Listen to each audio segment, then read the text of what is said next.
Halo Sobat Mardi, mari kita mengenal pentingnya KB atau keluarga berencana. Keluarga berencana atau KB, menurut Ari Sulistiawati adalah usaha untuk mengukur jumlah dan jarak anak yang diinginkan.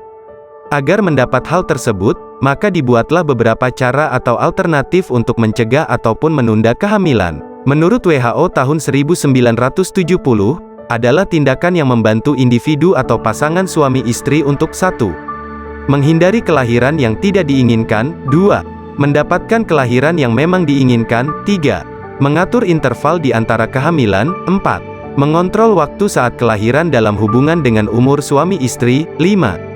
Menentukan jumlah anak dalam keluarga. Tujuan program KB ialah tujuan umum, meningkatkan kesejahteraan ibu dan anak dalam rangka mewujudkan keluarga kecil yang bahagia, sejahtera, yang menjadi dasar terwujudnya masyarakat yang sejahtera. Tujuan khusus, menurunkan angka kelahiran setiap bulannya. Lalu apa sih manfaat KB? Manfaat KB yaitu, 1.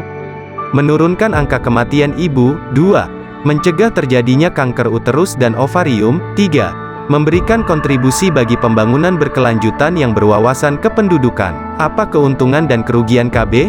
1. Pil KB kombinasi progestin dan ekstrogen, keuntungan. 1. Mengurangi pendarahan saat menstruasi, 2. Mengurangi gejala PMS, 3. Membuat siklus haid lebih teratur, 4. Meningkatkan kepadatan tulang, 5. Mengurangi resiko penyakit kanker ovarium dan endometrium, stroke, salpingitis, rematik.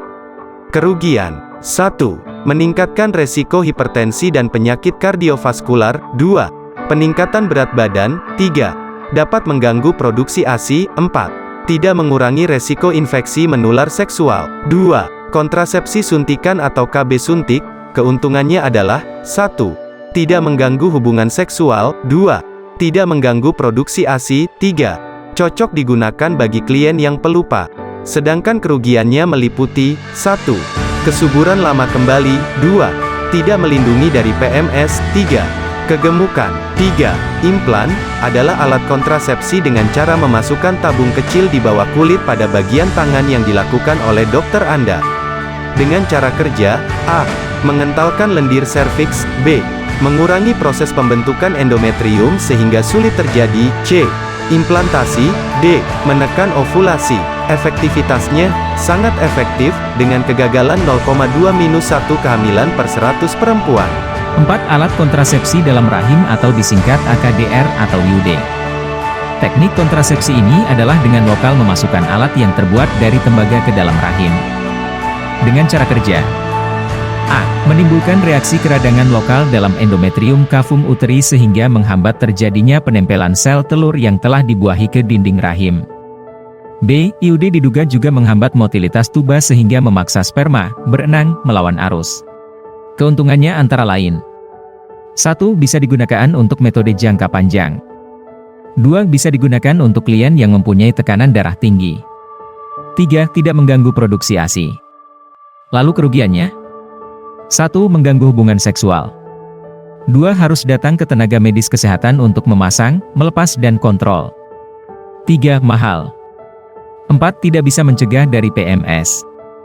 Dan memiliki efek samping seperti 1. Amenorrhea. 2. Spotting pendarahan bercak. 3. Nyeri. 5. Kontrasepsi mantap. Sel telur pada wanita disumbat dengan cara diikat, dipotong atau dilaser.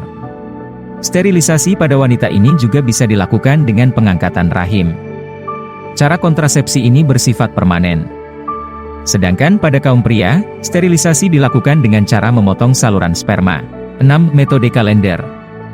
Metode ini menggunakan perhitungan masa subur wanita dan menghindari berhubungan seks pada masa subur tersebut.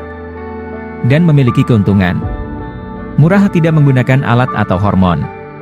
Serta kerugiannya: kurang efektif. Kegagalan metode ini pada tahun pertama mencapai 20%. 7. KB alami atau menyusui. Pada ibu yang menyusui anaknya secara eksklusif, pembuahan tidak dapat terjadi selama 10 minggu pertama, sehingga kehamilan dapat dicegah.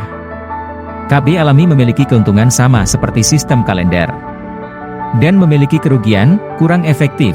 Biasanya pasangan yang menggunakan metode ini menunggu haid pertama setelah melahirkan untuk berhenti berhubungan seks, Padahal masa pembuahan terjadi sebelum adanya menstruasi.